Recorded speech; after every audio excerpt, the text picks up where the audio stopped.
They didn't ask, they just decided. As usual, I was expected to nod, smile, and make it all work. My name is Rachel Connors. I'm 28, a senior accountant at a firm that no one outside of finance knows about, and I live a quiet, uneventful life in a quiet, uneventful building. No drama. No damage. Everything I have, I've built from scratch: my degree, my job, my credit score, even my kitchen table. No handouts, no shortcuts. But if you ask my family, they'd probably say I'm the cold one. Not because I've ever yelled or stormed off, but because I stopped cleaning up their messes. I have an older sister, Erin. She's 2 years ahead of me but somehow always 5 steps behind. Erin has this uncanny ability to turn failure into tragedy, and then find someone else to blame. Lost another job? The boss was toxic. Kicked out of another apartment? The roommates were jealous. Missed another bill? She's trying, but life keeps pulling her down. And my parents, Carol and Frank, they never question it. They just shift gears, rearrange, and when they can't fix it, they come to me. You're stable, Rachel. You're lucky you can help. That phrase followed me for years. Help with car payments. Help with rent. Help with bail. Always help. And when I said no, or, rarely, pushed back, I became the one burning bridges. I learned early that my worth wasn't in being loved, it was in being useful. But usefulness has its limits, and soon, they were about to hit mine. Sunday dinners at our house had a rhythm, the same casserole, the same table, and an undercurrent of tension disguised as politeness. That evening, something felt rehearsed. Mom greeted me with a smile too wide to be genuine. "You look so thin, sweetheart. Are you eating enough?" she asked. Dad didn't say much, just a distracted, "Hey, kiddo." Erin was already at the table, glued to her phone, avoiding my gaze like a kid being called into the principal's office. I knew the signs. When Mom got too sweet and Dad went quiet, I knew they were about to drop something I wouldn't like. We made it through the salad. Mom complimented the weather like it was an accomplishment. Dad kept topping off his glass, while Erin picked at her food, eyes still glued to the screen. Then, Mom put down her fork, folded her hands, and fixed me with that smile. The one she reserved for requests wrapped in guilt. "Rachel," she said softly, almost too gently. "We've been talking. Erin's had a rough time lately, and, well, she's going to be moving in with you for a while." Just like that. No question, no discussion. She said it like she was offering me cookies. Like, of course, I'd say yes. The room seemed to freeze. They were waiting for my resistance, for the pushback they could call selfish. I glanced at Erin. She looked up, then quickly averted her gaze. Dad cleared his throat, clearly bracing for an argument. Instead, I smiled. "Of course," I replied easily. "If it helps Erin get back on her feet, I don't see why not." The silence that followed was sharp. Mom blinked, caught off guard. Dad exhaled, relieved. Erin leaned back in her chair, a smug look creeping across her face like moss. None of them noticed how still I had become. How they thought I'd caved, but what they didn't know, what none of them had bothered to ask, was that I hadn't lived in that apartment for weeks. And I had no intention of letting Erin, or anyone else, move into a place that no longer existed. I didn't wake up one morning and decide to lie to my family. It took years, years of quiet disappointments, of guilt-wrapped favors, of realizing that in my family, survival came with strings attached, and being the strong one just meant being the most convenient to use. When I was 21, Erin's car got repossessed. She called me, crying, saying she couldn't get to her new job, claiming this one was different. She just needed a little help getting started. I co-signed for a loan, assuming it was a small favor. She quit the job 3 weeks later. Missed the payments. Guess whose credit took the hit? At 23, Mom called me crying because the mortgage was overdue. Dad had been laid off. Erin had moved back in. I wired $2,000 the next morning. No one said thank you. At Christmas, Mom handed me a mug that said, "World's Best Daughter," and I almost laughed. At 25, Aaron got a DUI, the first one we knew about, anyway. Dad asked me to keep it quiet, said it would ruin the family's reputation. I paid for the lawyer. Aaron never said a word. A year later, when she got pulled over again and I refused to help, Mom called me cold. "You've never understood what it means to worry for someone you love," she said. "Aaron's life is harder than yours." That was the moment I knew, really knew. They didn't see me. They saw a function, a tool they could use when something broke. A wallet that smiled. I started pulling back, politely declining, changing the subject, saying, "I'll think about it," instead of, "Yes." They noticed. And they didn't like it. One night, I sat alone in my apartment, the condo I bought without help, furnished with clearance items, paid for each month with numbers, spreadsheets, and quiet diligence. I stared at the front door and realized I didn't feel safe in it anymore because it wasn't mine. When they needed something, it was always ours, just like my time, my money, my patience. So, I made a decision. I called a realtor, sold the place quietly, legally. Without fanfare, I moved into a small rental on the other side of town. No one asked where I had gone, and I didn't offer the answer. I could have told them, but I didn't, not out of malice or to make a point, but because I needed to preserve myself. Sometimes, when you grow up in a family that only remembers you for your usefulness, the kindest thing you can do for yourself is to fade out just enough to catch your breath. The texts started coming on Monday. "We'll bring Aaron's mattress Saturday morning. Frank's bringing the boxes Friday night. She's excited to finally have her own space." I didn't reply. I didn't need to. They were speaking to a version of me that didn't exist anymore. Every message expected me to open the door, rearrange my life, and absorb the weight without a sound. They'd done it before. They didn't know I had stopped listening. By Thursday, Mom's texts had become daily. "Let me know if you need anything cleaned before she moves in. Erin says she won't be a burden. She's bringing her own dishes." That one made me laugh softly to myself as I sipped my coffee. She hadn't washed a dish in her own apartment in years, but I didn't correct them. I didn't push back. I let it all unfold, patiently. Saturday morning came, and I waited. I left early, coffee first, then a drive with no destination. I wandered through a farmer's market without any intention of buying anything, stood in the sun longer than I needed to. My phone buzzed in my pocket. 3 missed calls, voicemails. I let the 4th call ring through. It was Mom, but this time, her voice wasn't soft. It was brittle, panicked. "Rachel," she said, demanding, "what's going on?" "There's someone here, some man. He says he lives in the condo, says you don't live there anymore." I let the silence stretch, wanting her to feel it, the absence, the space between us that hadn't been there before. "You didn't tell us," she snapped. "You never said a word." "No," I replied, calm. "I didn't." In the background, I could hear the shuffle of bags, Dad's voice, low and sharp, Aaron saying something I couldn't quite catch. "Rachel," Mom hissed, "what is this?" "I sold the condo," I answered, matter of fact, "weeks ago." "You what?" she gasped. I didn't think it mattered. No one had asked where I was living, so I didn't say.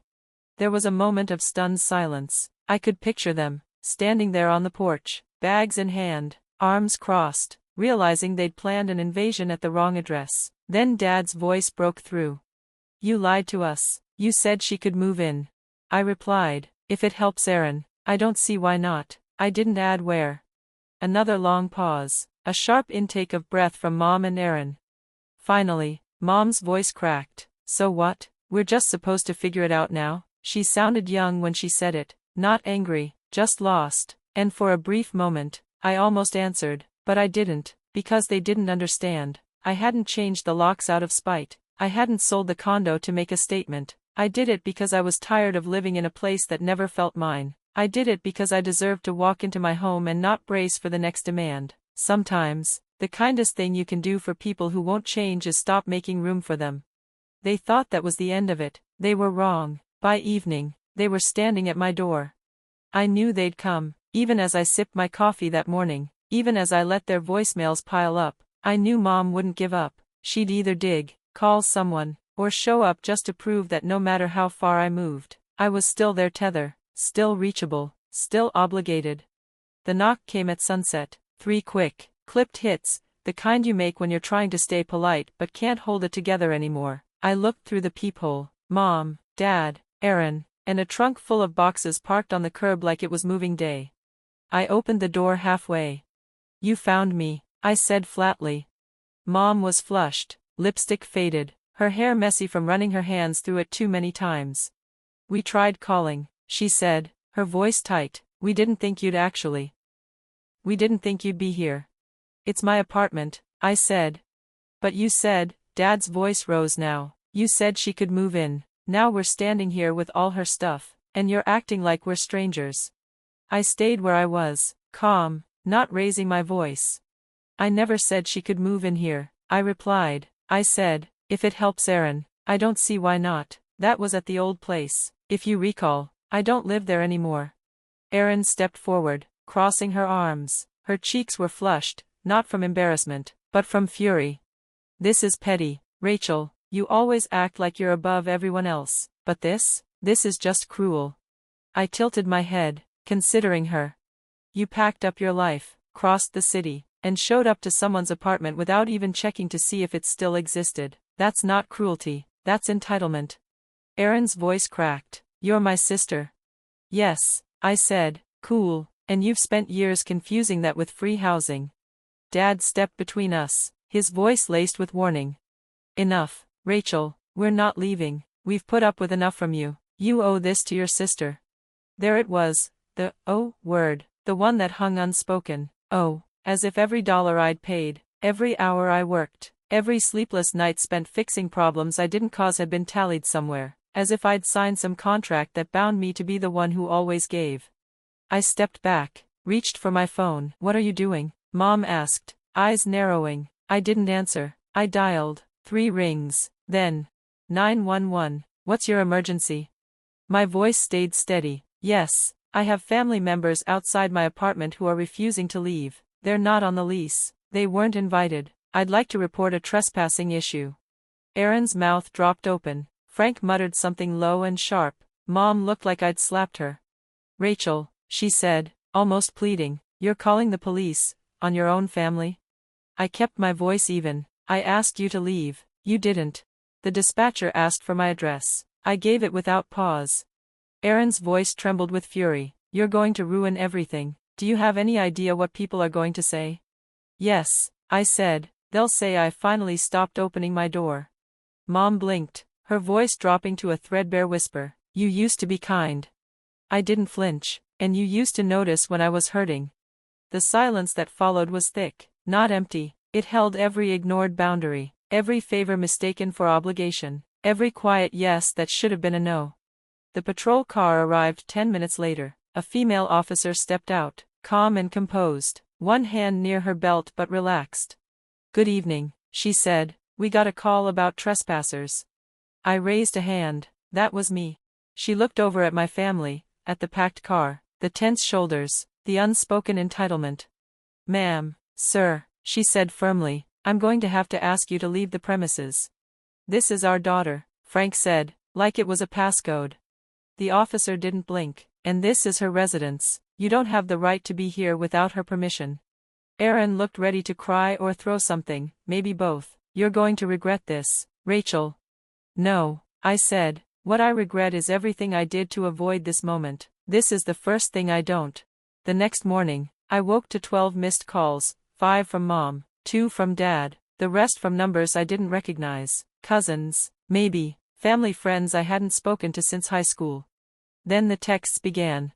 "Why would you do this to your own sister? Your mom is heartbroken. Erin's sleeping in her car. Is that what you wanted?" I didn't respond, just scrolled.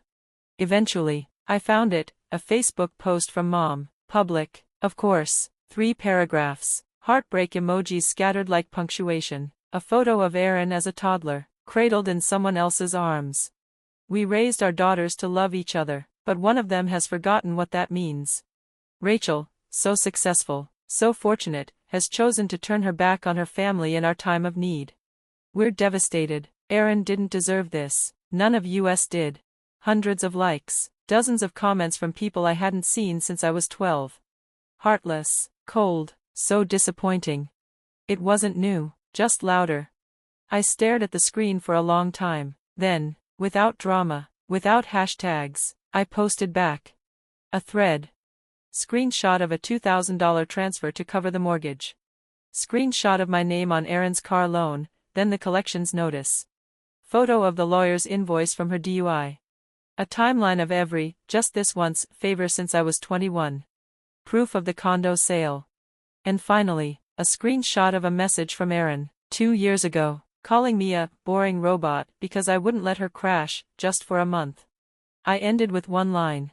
I didn't abandon my family, I just stopped signing up for emotional debt. I turned off my phone, not out of fear, but because I wasn't looking for applause, I just needed silence, and for once, I had it. That night, the apartment was still, no phone buzzing, no voices down the hall, just the quiet hum of the fridge and the occasional shift of old pipes. I made chamomile tea, not for sleep, I didn't need help sleeping anymore, but for the ritual. A soft cup in both hands, steam curling up like forgiveness I never asked for. My phone lit up once, Mom, then again, Erin. I didn't open the messages. I knew the pattern by now, shock, then anger, then guilt, then pleading, always in that order. I blocked both numbers, not to be cruel, not out of pride, but because not every door deserves to be knocked on forever.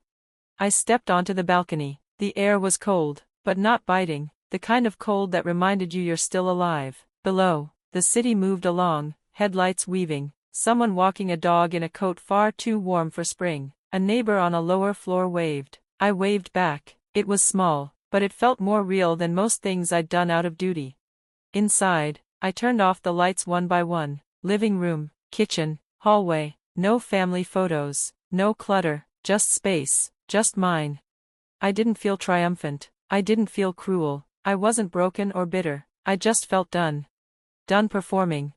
Done explaining. Done being a spare oxygen mask for people who refuse to breathe on their own. Somewhere out there, they were rewriting the story, casting me as the villain, or the cold one, or the ungrateful daughter. That was fine, let them. I didn't come here to be loved. I came here to stop pretending I wasn't already gone. They wrote a story where I vanished. So I finally wrote one back.